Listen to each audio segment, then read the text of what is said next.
बंगाल चुनाव में ममता बनर्जी के बाद अगर किसी दूसरे नेता की चर्चा थी तो वो थी सायानी घोष, जो सोशल मीडिया पर जबरदस्त तरीके से छाई रही। लोगों ने तो कहना शुरू कर दिया था कि ममता बनर्जी को उनका सिपाह सालार मिल चुका है। हर तरफ सिर्फ एक ही नाम की गूंज थी, सायोनी घोष, सायोनी घोष, सायोनी घोष। जी हां, वही सायोनी घोष जिन्हें ममता बनर्जी ने जादवपुर जैसी हॉट सीट से मैदान में उतारा था और उन्होंने 2 लाख से ज्यादा वोटों से जीत दर्ज करके सबको हैरान कर दिया था। उस वक्त लोग कह रहे थे कि सायोनी घोष बंगाल की अगली ममता बनर्जी बनने की राह पर हैं। लेकिन दोस्तों, सियासत जितनी ऊपर ले जाती है उतनी ही तेजी से नीचे भी गिरा देती है। आज पश्चिम बंगाल के जो चुनाव के नतीजे सामने आए हैं, उन्होंने सायोनी घोष के उस सारे तिलिस्म को तोड़ कर रख दिया है जिसे अपना अभेद्य किला समझा जा रहा था। वहीं सायोनी बुरी तरह से नाकाम साबित हो गई हैं। आज के इस वीडियो में हम समझेंगे कि क्या सायोनी घोष सिर्फ रील बनाने तक ही सिमट कर रह गई थी या फिर उनकी हार की वजह कुछ और है। दोस्तों, सायोनी घोष जादवपुर से सांसद हैं। एक सांसद के नीचे 7 विधानसभा की सीटें आती हैं। कायदे से तो इन 7 सीटों पर टीएमसी का परचम लहराना चाहिए था, लेकिन जो हकीकत सामने आई है वो चौंका देने वाली है। जादवपुर संसदीय क्षेत्र की 7 में से 5 सीटों पर टीएमसी को करारी शिकस्त झेलनी पड़ी है। जी हां, सही सुना है आपने, 7 में से सिर्फ 2 सीटें ममता के खाते में गई हैं। अब जरा गौर कीजिए उन सीटों पर जहां सायोनी का जादू पूरी तरह से नाकाम हो गया। पहली सीट जादवपुर सीट, जहां खुद सायोनी का अपना दबदबा होना चाहिए था, वहां पार्टी के हाथ हार लगी है। दूसरी सीट है सोनारपुर दक्षिण, यहां से बीजेपी की रूपा गांगुली ने बाजी मार ली है। तीसरी सीट है सोनारपुर उत्तर, यहां भी कमल खिल गया और टीएमसी का सुपड़ा साफ हो गया।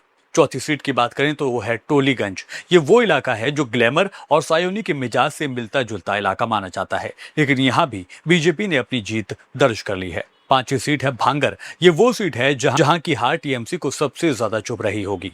टीएमसी के खाते में सिर्फ बारुईपुर पूर्व और बारुईपुर पश्चिम की सीटें आई हैं। अब सवाल ये उठता है कि जो सायोनी घोष बंगाल की सियासत की सनसनी बनी हुई थी, जो कभी मंच पर नाचती तो कभी गाती हुई नजर आ रही थी, उनके अपने ही इलाके के लोगों ने उन्हें आखिर क्यों नकार दिया। दोस्तों, इस चुनाव में हमने देखा है कि सायोनी घोष ने खूब ज्यादा मेहनत की है। इसमें कोई शक नहीं कि उन्होंने रैलियां की, रोड शो किए, यहाँ तक कि वो बंगाल छोड़कर असम तक में प्रचार करने के लिए गई थी। उनके भाषणों में भीड़ जुटती थी, लोग उनके गानों पर तालियां बजाते थे। लेकिन शायद सायोनी ये भूल गई कि वोट मोबाइल की स्क्रीन से नहीं बल्कि जमीनी बूथ से निकलता है। सियासत में एक बहुत पुरानी कहावत है दोस्तों, जो अपने घर को नहीं संभाल सकता वो दुनिया क्या जीत पाएगा। सायोनी घोष पूरे बंगाल में घूम घूम कर दीदी के लिए वोट मांगती रही, लेकिन अपने खुद के गढ़ को खाली छोड़ दिया। लोग अब ये सवाल उठा रहे हैं कि क्या सायोनी घोष सिर्फ रील बनाने में बिजी थी? क्या बारिश के मौसम में फिल्मी अंदाज में रील बनाना और काफिलों के साथ घूमना ही उनकी सियासत बन गई थी? एक मजबूत लीडर वही होता है दोस्तों, जिसकी पकड़ अपने बूथ पर हो। अगर आप 1.5 साल पहले सांसद बने हैं और फिर आपकी ही नाक के नीचे आपकी 5 सीटें हार जाती हैं, तो इसे आपकी नाकामी ही कहा जाएगा। टीएमसी के अंदर अभिषेक बनर्जी को मास्टर ऑफ बूथ मैनेजमेंट कहा जाता है। दावा तो ये भी किया जाता था कि उनके पास हर बूथ की खबर हुआ करती थी। लेकिन ये चुनाव सायोनी घोष और अभिषेक बनर्जी दोनों के लिए एक बड़ी अग्नि परीक्षा थी। और अफसोस की बात यह है दोस्तों कि सायोनी इस इम्तिहान में फेल हो चुकी हैं। अगर हम सायोनी के सियासी सफर पर नजर डालें तो साल 2021 में वो पहली बार विधानसभा के चुनाव में लड़ी और उनके हाथ हार लगी थी। फिर 2024 में किस्मत ने साथ दिया, दीदी का आशीर्वाद मिला और वो लोकसभा तक पहुंच गईं। उन्हें यूथ तृणमूल कांग्रेस की कमान सौंपी गई। उनके पास हजारों वर्कर थे, रुतबा था और खुद ममता बनर्जी का अटूट भरोसा था। लेकिन शायद इसी भरोसे और ओवर कॉन्फिडेंस ने उन्हें डुबोल दिया। ममता बनर्जी ने इस चुनाव में महिलाओं पर बहुत बड़ा दांव खेला था।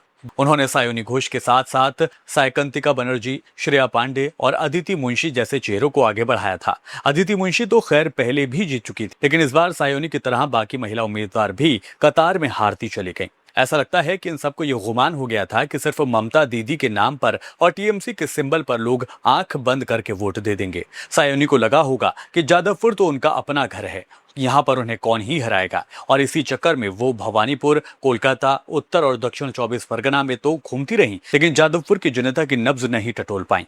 आज टीएमसी के लिए ये बहुत बड़े सदमे की बात है दोस्तों। 130 से ज्यादा सीटों का नुकसान कोई छोटी बात नहीं होती। जब पार्टी इस हार की समीक्षा करेगी तो सबसे पहले उंगली सायोनी घोष पर ही उठेगी। जादवपुर वो सीट है जहां से खुद ममता बनर्जी कभी सांसद हुआ करती थी। उस ऐतिहासिक सीट पर इतनी बुरी हार सायोनी घोष के सियासी भविष्य के लिए एक खतरे की घंटी के तौर पर है। जनता ने साफ पैगाम दे दिया है कि उन्हें सिर्फ ग्लैमर और रील नहीं चाहिए, उन्हें वो नुमाइंदा चाहिए जो उनके सुख दुख में जमीन पर मौजूद रहे। सायोनी घोष के लिए ये एक बड़ा सबक हो सकता है। सियासत खिदमत से चलती है, ना कि शोशेबाजी से। दोस्तों, आपको क्या लगता है, क्या सायोनी घोष की ये हार उनके घमंड की वजह से हुई है या फिर बीजेपी की रणनीति उन पर भारी पड़ गई है?